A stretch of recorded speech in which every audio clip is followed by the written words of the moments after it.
설명을 좀 드리고 평소에 또 지주님들이 궁금해하시는 부분에 대해서 간략적으로 좀 설명을 드리고 우리 이정현 팀장님이 사업 내용을 전반적으로 이제 자세히 설명을 드릴 거거든요. 그리고 좀 궁금한 거 있으시면은 좀 잠깐 메모해 놓으셨다가 나중에 다 같이 이제 질문하고 다가를 하면서 토론할 수 있는 그런 시간을 가지도록 하겠습니다.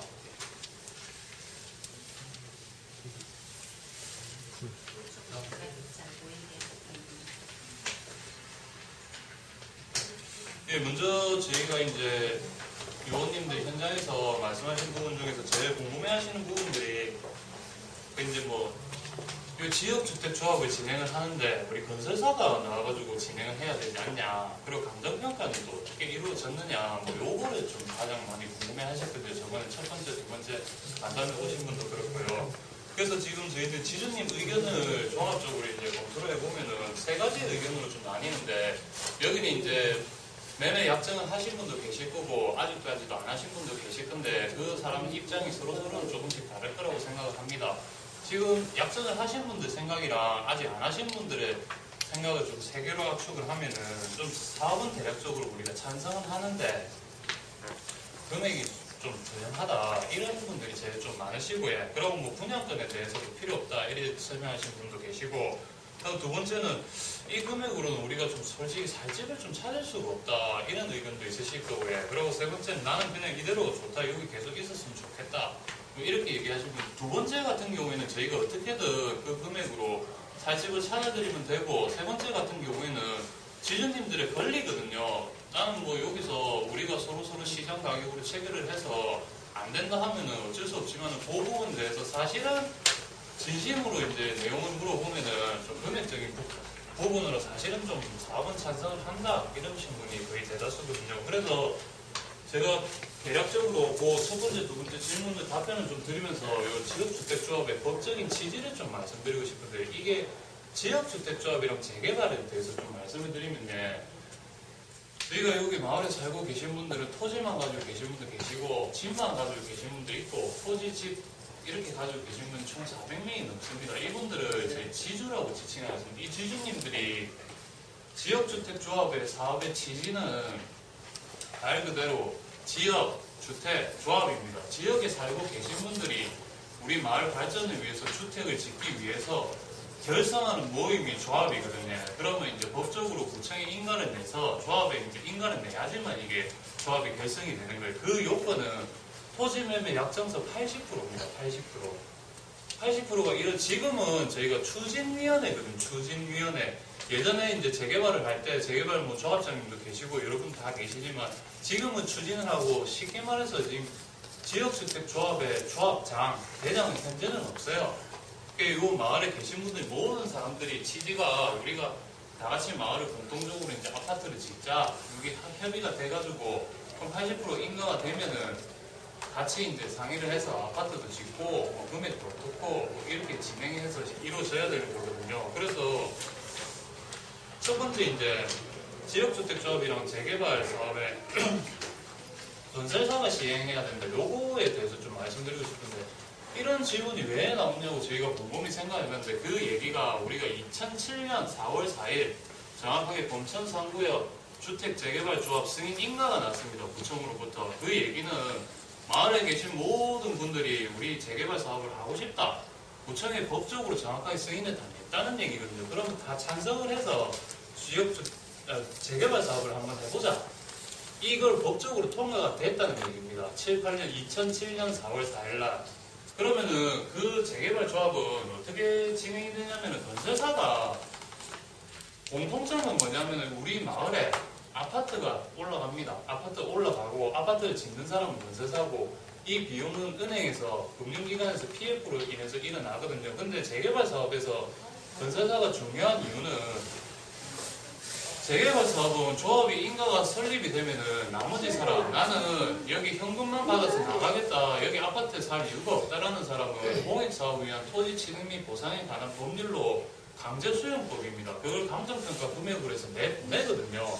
그럼 그 금액의 행정 절차를 통해서 나머지 사람은 내보내기 때문에 건설사가 엄청 중요해요. 건설사가 엄청 중요한 이유는 아파트가 지어져야 되는데 은행에서 돈을 빌려주는 입장에서 건설사를 보고 시공 능력, 도급 능력, 재무 제표에 의해 가지고 건설사 끝까지 책임을 져야 되고 조합원으로 인해서 남는 비용은 건설사가 다 가져가기 때문에 건설사의 PF가 같이 들어와야지만 이제 은행에서 돈을 내준다는 거죠.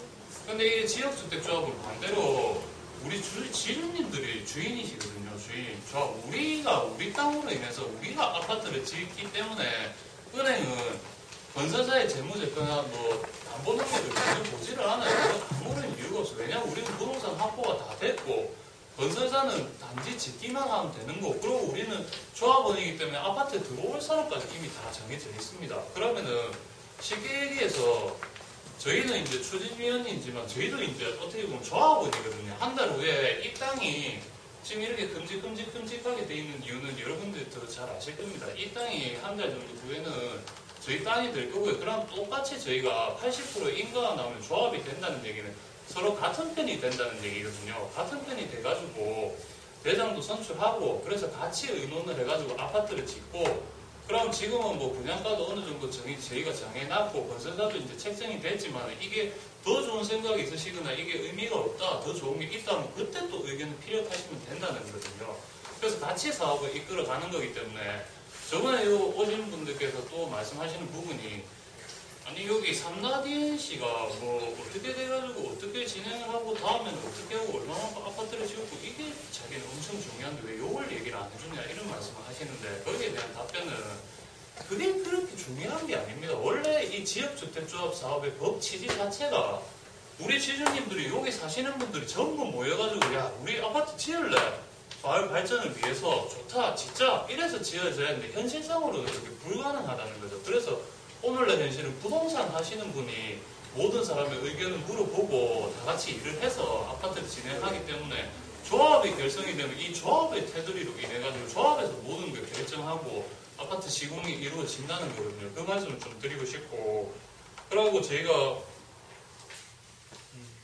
분양권의 가격에 대해서 또 질문을 많이 하시는데 분양권에 그러면 가격은 어떻게 되냐 가격이 이제 얼마만큼 오르냐 이게 어떻게 돈이 되냐 이런 말씀을 하시는데 제가 어떻게 하면은 가장 이렇게 지주님들이 이렇게 이해를 할 수 있을까 생각을 드리고 제가 뭐 분양권이 얼마 된다는 말을 드릴 수가 없어요. 그건 왜냐하면 시장이 일어나는 가격이거든요. 그래서 쉽게 설명을 드리면은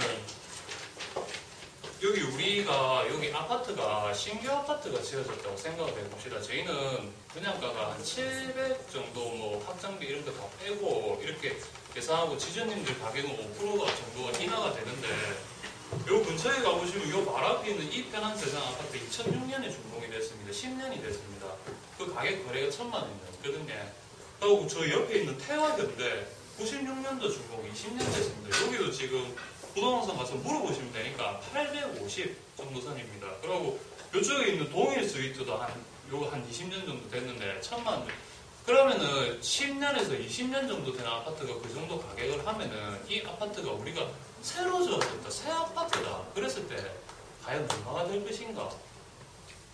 못해도 그거는 넘지 않겠습니까? 그렇게 계산을 해봤을 때 그럼 차액이 얼마가 나오겠습니까? 차익이 우리가 지주님들이 여기 살고 계시기 때문에 5%의 인하권이 있고 이 분양권이라는 걸 지고 있습니다. 이 분양권은 외부에 사시는 분들이 이 아파트를 살고 싶으면 반드시 이걸 취득을 해야지만 들어올 수 있고 정상적인 가격이 1,000만 원이 넘는다고 생각할 때 우리 주주님한테 떨어지는 분양 가격은 걔만 해도 한 3, 400 정도 차이 나거든요. 요 금액만 해도 대략 26평만 계산해봐도 1억 가까이 되는데 그 사람도 뭐 1억 주고 사지는 않겠죠. 1억 주고 사면 남는 게 없으니까 아파트 들어가는데 최소한 못해도 그 시장 가격이 한 절반이나 이 정도는 가지 않을까.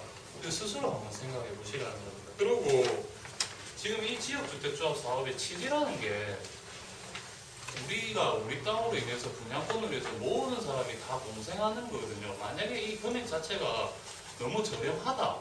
이렇게 생각해서 나는 체결을 못한다. 이렇게 생각하면은 다 같이 우리가 이득을 볼 수 있는 방법은 이게 사업비를 공개해라 이런 질문을 많이 하시거든요. 뭐 이게 너무 많이 남는 거 아니냐, 돈을 더 많이 줘야 되는 거 아니냐. 그래서 저희가 사업비를 만약에 더 드린다고 하면 가정을 한번 해봅시다. 다 드렸다. 그러면 우리 여기 계신 분들이 나중에 조합원이 돼가지고 같이 아파트 시행을 이끌어가는 입장에서 이런 말씀을 하실 겁니다. 아파트를 지으려고 하다 보니까 부지 비용을 왜 이렇게 많이 줬냐? 이 사업을 못 하겠다. 그럼 어떻게 할까? 그럼 이 분양 가격을 더 올리자. 방법이 없다. 그럼 분양가는 가격을 올렸다고 칩시다. 그럼 어떻게 되겠습니까? 아파트가 안 팔려요. 아파트가 안 팔린다는 얘기는 무슨 얘기냐면 선생님들이 들고 계시는 분양권 가격 가치가 하락을 한다는 거죠. 그럼 그 하락을 이제 연쇄적으로 저희는 그걸 눈 뜨고 볼 수가 없으니까 그 끝까지 보수하고 지키는 거거든요. 그래서 뭐 이게 뭐 솔직히 이런 얘기도 많이 하시거든요. 뭐 나가시면은 시간이 지나면 사업이 지나고 좀 버티면 버틸수록 돈을 더 많이 줄 것이다. 여기에 대해서 정확하게 한번 생각해 봐야 되는 게 저희는 사업비라는 자체가 감정평가에 대해서 일단 먼저 말씀을 드릴게요. 감정평가는 저도 감정평가에서 3년 넘게 일했고 한국감정에서 감정을 제가 직접 했기 때문에 감정평가사가 어떤 사람인지 잘 알거든요. 감정평가가 어떻게 이루어지냐면 국토해양부에서 감정평가 협회로부터 승인을 내줘가지고 거기에 기간을 두고 그 사람들 집단으로 해가지고 자기 전문 자격증을 걸고 업을 하는 거예요. 그래서 감정평가사는 여기에 계신 선생님 토지랑 부동산이 얼마다, 요건 얼마다, 요건 얼마다, 요건 얼마다 이걸 가치를 판단하는 사람이 아니에요. 자기가 어떻게 뭐 신도 아니고 이게 얼마다 이렇게 책정을 할 수 있겠죠. 그게 아니고 부동산비 가격 공시에 관한 법률에 의해 가지고 구공법에 의해 가지고 정확하게 감정평가를 하는 법률이 있거든요. 그 가격은 정상 가격, 우리가 시장 가격을 감정을 하라고 했거든요. 시장 가격이 뭐냐면은 사시고자 하시는 분들은 너무 비싸면 안 살 거고요. 팔려고 하는 사람은 또 너무 이게 싸게는 안 팔려고 할 거 아닙니까? 그 당연한 거 그게 이제 시장 가격이고 수요와 공급에 의해서 일어나는 가격이거든요. 그 가격을 어떻게 결정하냐면 감정평가 협회에 보면 사이트에 우리가 50년 동안 이 거래 안에 실제로 얼마에 팔았는지, 사고 팔았는지 부동산이 등기를 올리지 않습니까? 실거래가 신고를 하고 그 가격을 전부 다 알 수 있어요. 그리고 경매가 어디에 나왔고 경매가 얼마에 낙찰이 됐고 그럼 여기에 전례가 없다. 그럼 이 마을로 갑니다. 이쪽으로 가고 이쪽으로 가고 요 집을 평가를 할 때 가장 유사한 이기에서 거래가 될 가장 가능성이 높은 요 가격을 객관적으로 판단을 하거든요. 그럼 이 가격을 평가사가 마음대로 평가해서 제출을 해버리면 끝나는 게 아니라 감정평가 협회로 올라갑니다. 그래서 심의를 보고 1년에 한 번씩 감사를 받는 사람들 이게 감정이 잘못됐다. 그러면 그 사람은 조금 잘못했으면 3개월 자격 정지 많이 잘못했다. 자격증 박탈입니다.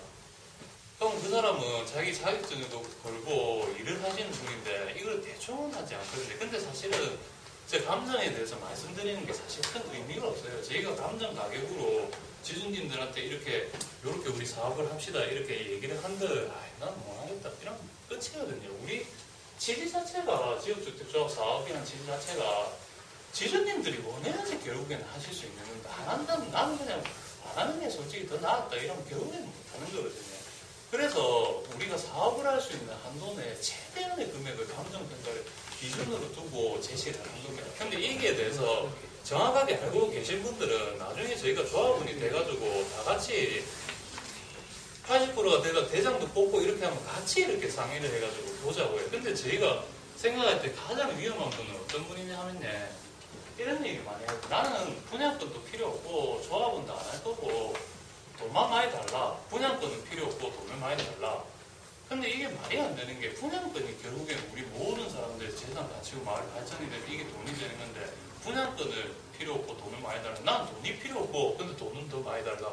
이런 얘기랑 똑같은 얘기인데 그러니까 분양권이 결국에는 다 같이 공생해서 가격이 될 수 있고 서로 위한 길인데 먼저 돈을 많이 받아간다는 이유는 나는 일단은 먼저 받아가고 빠지겠다. 그러면 우리가 이미 협의하신, 이미 체결하신 분들이 결국엔 분양 가격을 조금 더 올린다면 이 모든 사람이 결국엔 피해가 보는 일이거든요. 그걸 알기 때문에 저희가 적정한 가격을 끝까지 보수를 할 수밖에 없는 이유고요.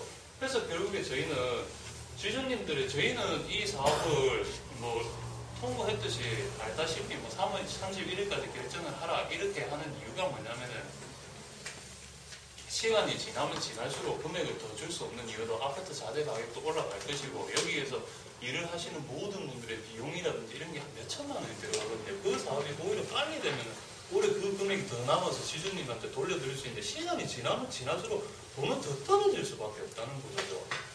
그래서 이렇게 31일까지 진행을 할 수밖에 없는 거는 저희가 사업을 하기 싫어서 그런 게 아니라 정말로 지주님들이 그걸 원하시면 어쩔 수 없이 기존에 협의하신 분들이라도 약속을 지켜야 되니까 그래서 선생님들이 결정을 해주시면 그 뜻을 존중해서 그 권리를 지키겠다 이런 말씀이거든요. 그래서 저희가 마지막으로 진짜 좀 말씀드리고 싶은 거는 지금 뭐 협의하신 분도 계실 거고 안 하신 분도 계실 건데 진짜 저희가 정말로 한번 잘 생각해 봐야 되는 게 협의를 하신 분들이 이 마을을 위해서 발전을 위해서 협의를 하신 분이 금액이 뭐 얼마 정도 될 건데 그 금액이 결국에 이게 사업이 안 되면 어떻게 되겠습니까?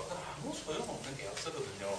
그래서 마을 사람들 다 같이 정말로 하는 게 좋을까? 우리한테 피해를 주는 사람이 누굴까? 이걸 다 같이 한번 고민을 해보셔요. 여기 오신 분들이 지금 한 30분 채 안 되는데 마을에 계신 분들은 400분이 넘습니다. 여기 계신 분들 자 계약서 가져온다. 오늘 도장 다 찍자. 이래 해가지고 찍는다 한 달 갈 길이 엄청나게 멀다는 거거든요. 그러니까 지금 정말 마을 사람들이 다 같이 한번 생각을 해보셔야 되는 그런 시간이 아닐까 이런 생각을 합니다. 요 이제 자세하게 제 설명은 요 간략히 마치고 이능희 팀장님이 세세하게 좀 이게 우리 분양까지 어떤 도움이 되고 사업이 어떻게 결과론이 어떻게 될지 좀 설명을 드리고요. 저희가 다 같이 이렇게 토론.